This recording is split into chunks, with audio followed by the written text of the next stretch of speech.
अस्सलाम वालेकुम, मैं हूं नौरीन सिद्दीकी और आज मैंने बनाई है आलू और अंडे की रेसिपी जो बहुत ही जल्द बहुत ही झटपट बनकर तैयार हो जाती है, बहुत ही मज़ेदार की, वो भी मेरे स्टाइल में। तो चलिए चलकर बनाना स्टार्ट करते हैं।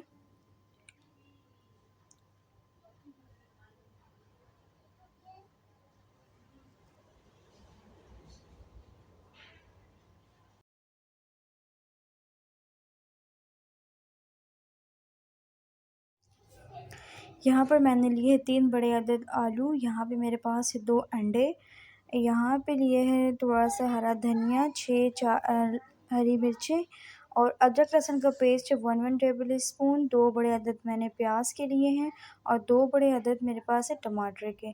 ठीक है, आप इनको जैसे भी स्लाइस में काटनी है, जिस तरह से काटना है काट सकते हैं, कोई इशू नहीं है। और मैंने दरमियाने साइज़ के 2 लिए हैं। ठीक है, दरमियाने साइज़ के 2 मैंने टमाटर और 2 यहाँ पे मैंने प्याज लिए हैं। इन मसालों में मैंने हाफ़ मैंने लिया है, हाफ़ स्पून मेरे पास है नमक, लाल मिर्चों का पाउडर, हल्दी है मेरे पास और धनिया पाउडर है और 1 टेबल स्पून गरम मसाला। बाकी सारे मसाले जो हैं हाफ़ टेबल स्पून है। ठीक है, यहाँ पे मैंने लिए एक कढ़ाई पे मैंने डाला है 1 कप तेल और यहाँ पर मैं डालूँगी प्याज। अच्छा, मेन चीज़ इस मसाले में ये है कि प्याज जो है आपने सिर्फ सॉफ्ट करना है, इसको फ्राई नहीं करना। ठीक है, वरना तो ये जो है सालन जिस तरह का आप बनाना चाहेंगे इस तरह की ये बनेगी नहीं। तो सेम जिस तरह से आपको बताया जाए तो आपने उसी चीज़ को पॉइंट हर चीज़ को आपने फ़ॉलो करना है। तो यहाँ पे आप देख सकते हैं सिर्फ़ और सिर्फ इसका कलर कोई भी चेंज नहीं होगा। लो मीडियम फ्लेम में आपने इसको सिर्फ सॉफ्ट करना है। ठीक है, इन प्याज़ों को सिर्फ सॉफ्ट कर लें और इसको आप देख सकते हैं कि मैं इसको सॉफ्ट ही कर रही हूँ, बाकी इसको कोई जला नहीं रही हूँ या फिर इसको आपने बहुत ज़्यादा फ्राई नहीं करना है, पकाना नहीं। ठीक है, चम्मच की मदद से लो फ्लेम में आपने इसको बहुत अच्छे से इस तरह से सिर्फ़ और सिर्फ थोड़ा-सा सॉफ्ट कर लेना है। देखें जिस तरह से मैं कर रही हूँ सेम आपने भी उसी तरह से इस तरह से करना है। अब इस पॉइंट पे आप देख सकते हैं कि बहुत अच्छे प्याज़ सॉफ्ट हो गए हैं। यहाँ पर मैं डाल रही हूँ अदरक लहसुन का पेस्ट। अदरक लहसुन का पेस्ट डालकर आपने इसकी 2 मिनट तक बहुत ही अच्छी भुनाई करनी है। ठीक है? अच्छा, मैं हमेशा एक बात बताती हूँ कि हर चीज़ कोई भी मसाला डालें, पेस्ट डालें अदरक लहसुन का, तो उसकी भुनाई जो है हर चीज़ की बहुत ज़्यादा इम्पोर्टेंट होती है। तो अपने ज़हन में इस चीज़ का ख़्याल रखा करें कि हर चीज़ की भुनाई की किसी भी चीज़ की भुनाई जब होगी तो आपका जो है सालन ख़ुद ब खुद ही बहुत ज़्यादा टेस्टी बन जाता है। ठीक है? तो इस तरह से मैंने इसकी 2 मिनट तक बहुत अच्छे से भुनाई कर लेनी है, बिल्कुल लो फ्लेम पे। ठीक है? मैंने इसकी लो फ्लेम पे ही इसकी भुनाई की है। ठीक है? आप देख सकते हैं। तो यहाँ पे इसकी बहुत अच्छे से मिक्सिंग करके इसकी भुनाई भी बहुत अच्छी कर लेनी है आपने। ये देखिए इस तरह से। अब मकदार मसाले की हर एक चीज़ क्वांटिटी बहुत ही अच्छी रखा करें जिस तरह से आपको बताई जा रही है। ठीक है? अच्छा, यहाँ पर मैं ऐड करूँगी, देखिए इसको बहुत अच्छा आपने पहले तो चला लेना है। अब आप देख सकते हैं कि अदरक लहसुन बहुत अच्छे से मेरी फ्राई हो गई है।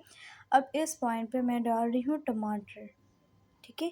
टमाटर का भी कोई इश्यू नहीं है, बड़े पीसेस कर लें, छोटे कर लें, बस आपने इसको इसमें सॉफ्ट कर लेना है। ठीक है? यहाँ पर आपने इसको मिक्स करके सॉफ्ट कर लेना है और यहाँ पर आप देख सकते हैं इसको मैं थोड़ी चम्मच की मदद से चलाकर इसको सॉफ्ट करने के लिए कवर कर कर रख दूँगी मैं 2 से 3 मिनट के लिए। इसमें आपने कोई भी वाटर ऐड नहीं करना। ठीक है? वाटर ऐड करने से क्या होगा, ये सारा ख़राब हो जाएगा। जल्दबाज़ी के चक्कर में ये मसाले आपने ख़राब नहीं करने। यहाँ पे मैं कवर करके रख दूँगी 2 से 3 मिनट। तो आप देख सकते हैं कि 2 से 3 मिनट मेरे हो चुके हैं। तो ये बहुत आधे जो हैं हमारे टमाटर बहुत ही अच्छे से गल गई, ये देखें। बहुत अच्छे से ये गलने लगी, तो हम इसको अगर कोई टमाटर बाकी रह भी गए तो इसको हम चम्मच की मदद से इस तरह से सॉफ्ट कर लेंगे। ठीक है? अभी भी अभी भी आप देख सकते हैं कि मेरे मसाले जो हैं यहाँ पर मैंने कोई भी मसाला ऐड नहीं किया है और यहाँ पे प्याज का आप जो है कलर भी देख सकते हैं कि यहाँ पे अभी भी इसमें कोई भी जैसे फ्राई हो जाती है या जल जाता है इस तरह की कोई चीज़ नहीं हुई। ठीक है? बहुत ही सॉफ्ट सा बन रहा है। ठीक है? इसको बहुत अच्छे से चम्मच की मदद से आपने वापस से इसको बहुत अच्छा सॉफ्ट कर लें और इस तरह से चम्मच की मदद से करते हुए बहुत अच्छा इसको आपने सॉफ्ट कर लेना है। ठीक है? चम्मच बहुत अच्छी हर बार चलाते रहा करें और इस तरह से मैंने अपने टमाटरों को बहुत ही अच्छा सॉफ्ट कर लिया है। तो आप देख सकते हैं इस पॉइंट पे मैंने बहुत अच्छा सा सॉफ्ट कर लिया, आप देख सकते हैं। ठीक है, अब यहाँ पर मैंने डालना है तमाम सॉरी यहाँ पर अब मैं डालूँगी मिर्च। मैंने ये भी पॉइंट है कि मैंने शुरू पे मिर्च को ऐड क्यों नहीं किया, क्योंकि सारे मिर्च जो हैं उसको कोई टेस्ट नहीं देते और सारे के सारे बिखर जाते, टूट जाते। तो यहाँ पे मैं इसको डालकर इस पॉइंट पे टमाटर के बाद इसको ऐड कर रही हूँ और इसकी मिक्सिंग कर रही हूँ। ठीक है, अब मैंने डालना है अपने सारे मसाले। ठीक है, सब हाफ़ टेबल स्पून था और ये सिर्फ गरम मसाला मैंने 1 टेबल स्पून डाला है। आप भी इसी मिकदार पे डालें तो आपके खाने भी बहुत ही लज़ीज़ बनकर तैयार होंगे। ठीक है, अब मैंने डाला है मसाला और मसाले की बारी फिर से है कि मैंने इसको 2 से 3 मिनट तक बहुत ही अच्छे से भुनाई करनी है, वो भी लो फ्लेम में। ठीक है, लो मीडियम फ्लेम जो होती है उसमें आपने इसको बहुत अच्छे से फ्राई करनी है ताकि मसाला आपका कोई जल ना जाए। मैंने अभी तक इसमें कोई भी वाटर ऐड नहीं किया है, तो आपने भी इसमें कोई भी वाटर ऐड नहीं करना है। अगर मसाला आपका लग रहा है, वैसे लगना तो नहीं चाहिए क्योंकि फ्लेम मैंने बहुत ही लो करके किया है। ठीक है, इस तरह से मैं लो मीडियम फ्लेम में इसको मसाले की भुनाई कर रही हूँ। सेम आपने भी बिल्कुल इसी तरह की इसकी भुनाई करनी है और आप देख सकते हैं मेरा मसाला जो है बहुत अच्छे से भुन गया है। ठीक है, और इस पॉइंट पे मैं ऐड करूँगी यहाँ पर आलू जो मैंने काटे हुए थे। क्यूब्स में काट लें, जिस तरह से आपको अच्छे लगते हैं उस तरह से आप काट लें। यहाँ पे मैं चम्मच की मदद से बहुत अच्छी तरह चला के अब मैं ऐड करने लगी हूँ आलू। देख सकते हैं आप आलू डालकर भी आपने इसके 2 से 3 मिनट तक बहुत अच्छी बुनाई करनी है। पहले तो आप मिक्स कर लें और ये मिक्स करने के बाद थोड़ा-सा वाटर आपने ऐड करना है, तकरीबन हाफ़ कप आपने इसमें वाटर ऐड करना है बस इसको गलाने के लिए। ठीक है, शोरबा जैसा कुछ भी नहीं होना चाहिए इसमें और ना ही बहुत ज़्यादा इसमें पानी सा हो। तो आपने हाफ़ जो है कप इसमें वाटर डालकर चलाकर आपने इसको रख देना है, ढक के रख देना है आपने तकरीबन 5 से 7 मिनट तक के। ठीक है, बहुत अच्छे से ये गल भी जाएगी, सारे आलू बहुत अच्छे से आपके गल जाएंगे। तो मैं इसको कवर कर कर रख रही हूँ 7 से 8 मिनट के लिए वाटर डालकर।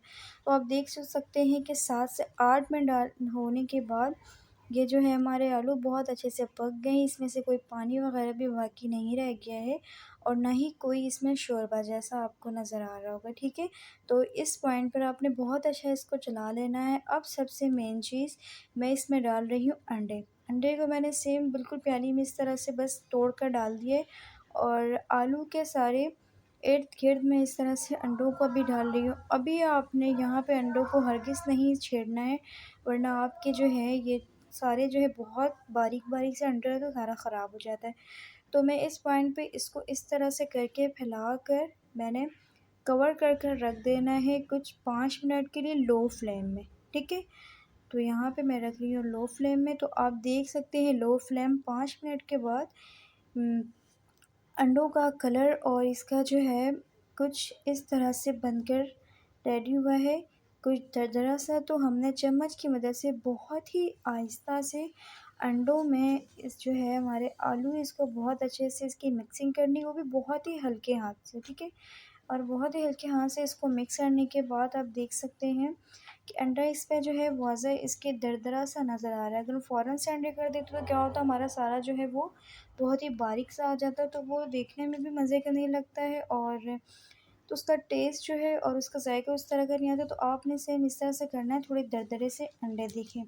ठीक है, इस पॉइंट पे मैंने यहाँ पे ये कर दिया है। अब देखिए यहाँ पर मैंने थोड़ा-सा धनिया ऐड करना है, धनिया ऐड करी और थोड़ा-सा मैं बचा रही हूँ। ठीक है, यहाँ पर मैंने थोड़ा-सा धनिया ऐड कर दिया है। धनिया ऐड करने के बाद अपने आलूओं को बहुत अच्छे से मिक्सिंग करनी है आपने और आलू इस तरह से बहुत अच्छे से मिक्स करने के बाद कवर कर कर आप रख दें सिर्फ़ और सिर्फ़ 1 मिनट के लिए। ठीक है, ताकि धनिया जो है बहुत अच्छे से इसमें बहुत अच्छा हो जाए। तो 1 मिनट के बाद आप देख सकते हैं ये इसकी खुशबू बहुत प्यारी आ रही है मुझे और बहुत ही अच्छी खुशबू आने लगी। तो इसको मिक्स कर लें। अब मैं आपको डिश आउट करके दिखाती हूँ। तो यहाँ पे ले लें आप कोई से भी एक बर्तन, उसमें मैंने डिश आउट कर दिया है। देख सकते हैं कि माशाल्लाह इसका लुक बहुत प्यारा है। जिस तरह ये दिखने में प्यारा लग रहा है, उससे कई ज़्यादा खाने में बहुत टेस्टी है। उम्मीद करती हूँ कि आपको मेरी ये वीडियो बहुत अच्छी लगी होगी। वीडियो अच्छी लगी तो लाइक, कमेंट और शेयर करना ना भूला करें। लाज़मी लाइक, कमेंट, शेयर किया करें। चलती हूँ एक नई वीडियो के साथ, फिर आपके साथ हाज़िर होंगे, और सब्सक्राइब लाज़मी कर दिया करें प्लीज़ प्लीज़। और एक नई वीडियो के साथ फिर आपके साथ हाज़िर होती हैं। तब तक के लिए रखें अपना बहुत सारा ख़्याल। मुझे दें इजाज़त। अल्लाह हाफ़िज़।